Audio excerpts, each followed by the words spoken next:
Hello and welcome to this tutorial. Today we are going to talk about do and das auxiliaries. En Spanish vamos a hablar de los auxiliares do y das. Este tutorial lo voy a dar en español, ya que este es un inconveniente que tiene mucha gente con relación a este tema, y fuera de eso es algo que la gente confunde mucho en el proceso de aprendizaje con el verbo to do, que se escribe de la misma forma, verbo to do. En este caso es auxiliar. Si miramos la forma de preguntar para un verbo sencillo, por ejemplo, uno de los más conocidos como el verbo to be, es muy sencillo, solamente cambiamos la posición del verbo. Por ejemplo, you are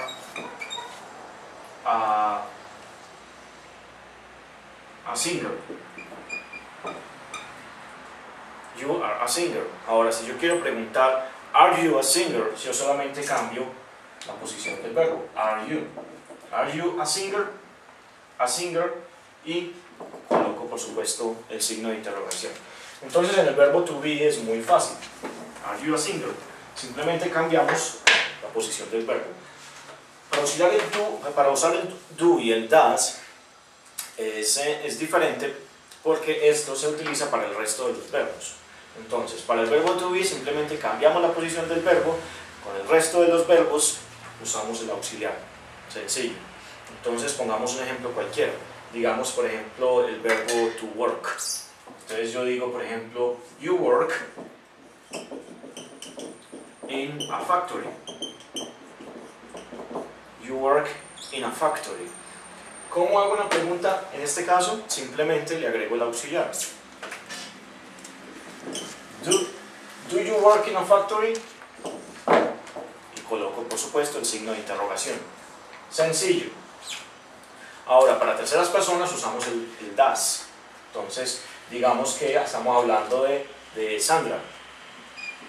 Sandra works in a factory. ¿Cómo preguntamos si Sandra trabaja en una factory? Entonces, simplemente colocamos el auxiliar das. Does Sandra work in a factory? En este caso, porque es pregunta, quitamos el AS. Does Sandra work in a factory? Colocamos el signo de interrogación y es así de sencillo. Entonces, auxiliares para hacer preguntas. Esto funciona con todos los verbos, con todos los verbos excepto con el verbo to be. Entonces, si hablamos del verbo to work, si hablamos del verbo to walk, si hablamos del verbo to sing, to swim, lo que sea, cualquier verbo, simplemente colocamos el do y el das. Sencillo. Esto es diferente entonces, el do y el das, al verbo to do. El verbo to do es el verbo hacer. Entonces miremos, por ejemplo, una oración en la que usamos el verbo to do.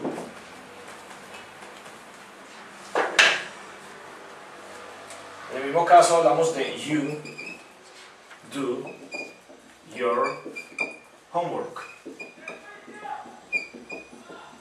You do your homework. En este caso, el do, estamos hablando del verbo to do. Entonces es diferente a este do. Esto es un auxiliar que se utiliza para hacer preguntas. Esto es un verbo que tiene un significado. Este auxiliar no tiene ningún significado en ningún idioma.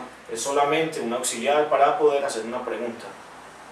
Entonces, ¿cómo preguntamos? ¿Cómo pregunto yo? ¿Cómo hago la pregunta para esta oración? Muy sencillo. Simplemente, de igual manera, coloco el do.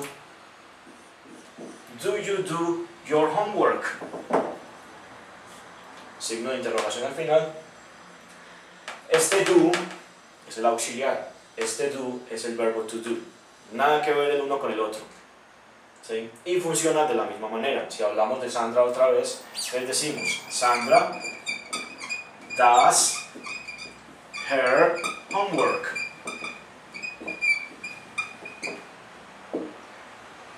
Sandra does, auxiliar, Sandra does, en este caso no es el auxiliar, ¿no?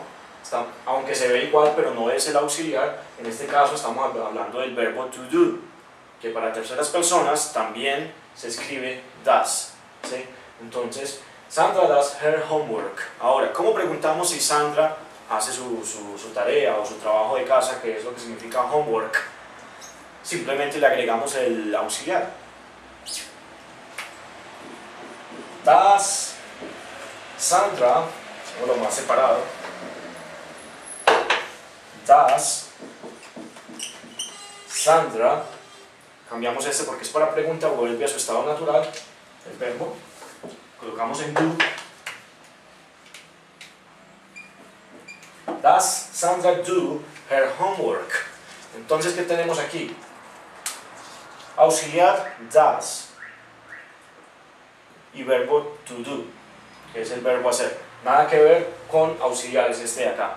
Entonces, does Sandra do her homework? Y nos falta el signo de interrogación, muy importante, y eso es todo. Entonces, lo importante de este tutorial es que ustedes identifiquen de que existen dos cosas. Existe el do como auxiliar y existe el do como verbo. Ambos, para terceras personas, se escriben does. Ambos, pero son cosas aparte. El verbo to do, que para terceras personas es does, significa hacer. El auxiliar do, que para terceras personas se escribe does, es simplemente un auxiliar, no tiene ningún significado. Entonces, eso es todo por hoy. Nos vemos en otro tutorial. Hasta pronto. Goodbye.